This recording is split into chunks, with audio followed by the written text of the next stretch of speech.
नमस्कार सर्वांना, मी वास्तुतज्ञ ॲस्ट्रोलॉजर प्रचिती शेटे. तर या व्हिडिओमध्ये आपण बघणार आहोत की अशी कोणती झाडं आहेत हे तुम्हाला तुमच्या घराच्या आसपास किंवा घरामध्ये लावायचे नाही आहेत.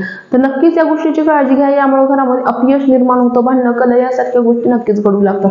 तर सगळ्यात महत्त्वाचं झाड म्हणजे पिंपळाचं आणि वडाचं. या झाडांच्या भोवती निगेटिव्ह एनर्जी देखील निर्माण असतात.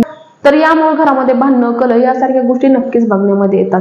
तसेच मेहंदीचं झाड, जर तुमच्या घराच्या आसपास असेल किंवा घरामध्ये असेल तर अर्थात धनप्राप्ती न येणं, पैसा न टिकणं, पैसा येतो पण टिकत नाही यासारख्या गोष्टी नक्कीच घडू लागतात.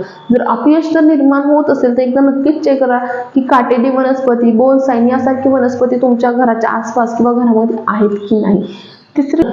त्यानंतरची गोष्ट म्हणजे असं एखादी वनस्पती जी तोडल्यानंतर त्यातून दूध निर्माण होतं किंवा व्हाईट कलरचं लिक्विड निर्माण होतं, यामुळे घरामध्ये धनचिंता ही वारंवार नक्कीच जाणवते.